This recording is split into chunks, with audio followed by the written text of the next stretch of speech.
Halo, Shalom. Perkenalkan, saya Cynthia Laisina. Saya dari Fakultas Ilmu Komputer, Program Studi Informatika Universitas Kristen Indonesia Maluku.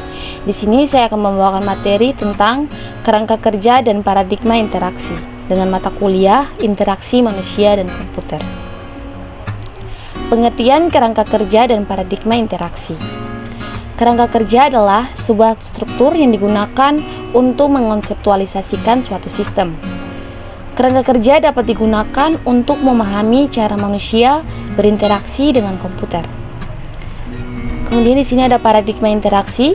Paradigma interaksi yaitu sistem interaksi yang berhasil pada umumnya diyakini akan meningkatkan daya guna dari suatu sistem tersebut. Berikutnya siklus tindakan eksekusi atau evaluasi. Suatu konsep penyusunan tindakan-tindakan yaitu yang pertama goal, kejadian yang diinginkan oleh pengguna. Yang kedua eksekusi, melakukan eksekusi atas suatu tindakan dalam dunia nyata. Yang ketiga dunia nyata, tempat di mana pengguna dapat mengeksekusi suatu tindakan dengan memanipulasi objek.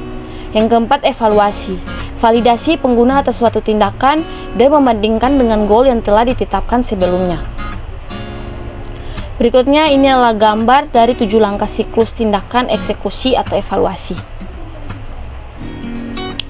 Siklus tindakan eksekusi atau evaluasi. Siklus tindakan eksekusi atau evaluasi berfokus pada cara pandang pengguna tentang interaksi. Yang pertama, komponen utama.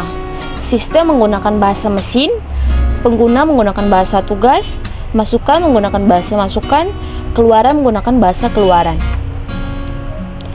Kemudian yang kedua, fase eksekusi pada siklus interaksi. Yang pertama ada artikulasi. Pengguna memformulasikan sebuah goal yang kemudian dinyatakan dalam bahasa masukan. Yang kedua, pengerjaan.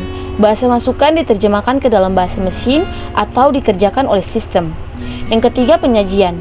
Sistem yang menyajikan hasil operasi yang menggunakan bahasa mesin menggunakan bahasa keluaran. Yang ketiga, fase evaluasi pada siklus interaksi.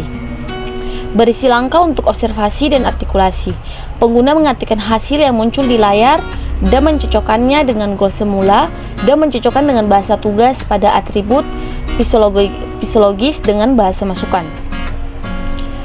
Terus kemudian ada jarak pemisah eksekusi dan evaluasi. Yang pertama, jarak pemisah eksekusi atau gulf of execution muncul karena yang pertama adanya jarak atau gulf antara representasi mental yang dimiliki oleh pengguna dengan komponen fisik dan status sistem. Kemudian yang kedua, adanya perbedaan antara keinginan pengguna dengan apa yang dapat dilakukan oleh sebuah sistem atau seberapa jauh sistem tersebut dapat mendukung tindakan yang akan dilakukan oleh pengguna.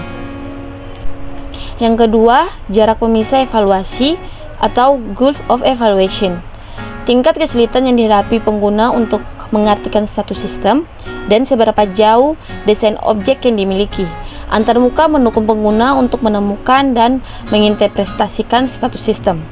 Contohnya pada slider yang menunjukkan status instalasi program.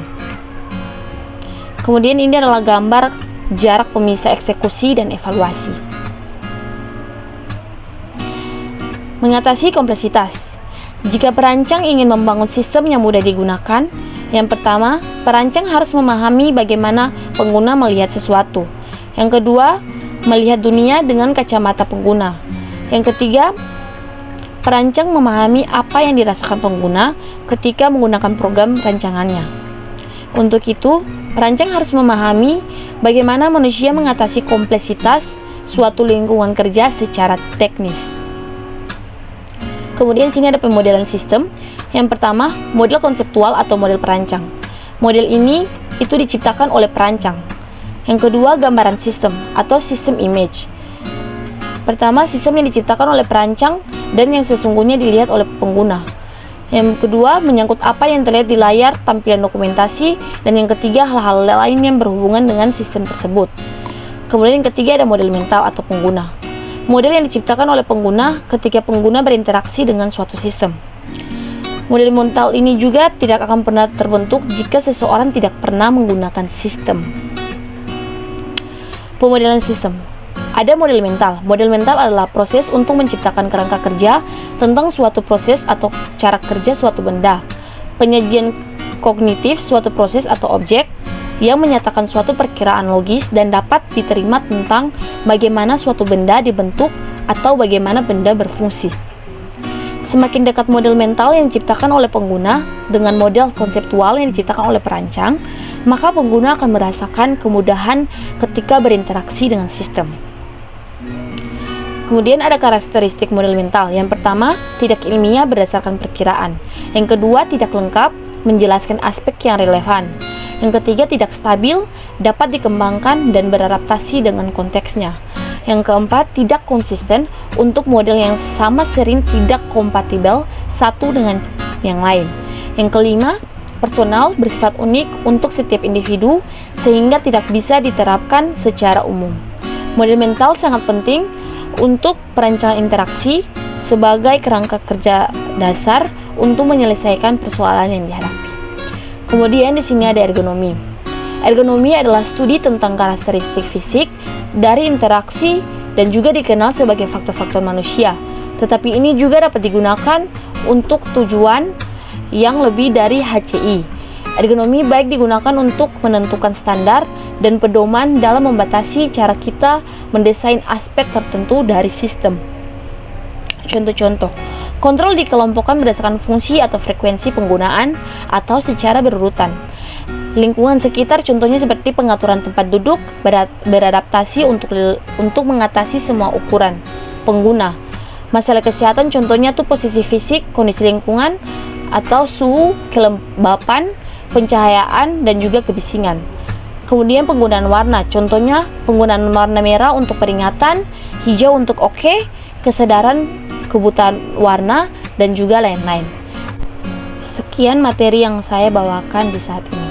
Terima kasih. Shalom.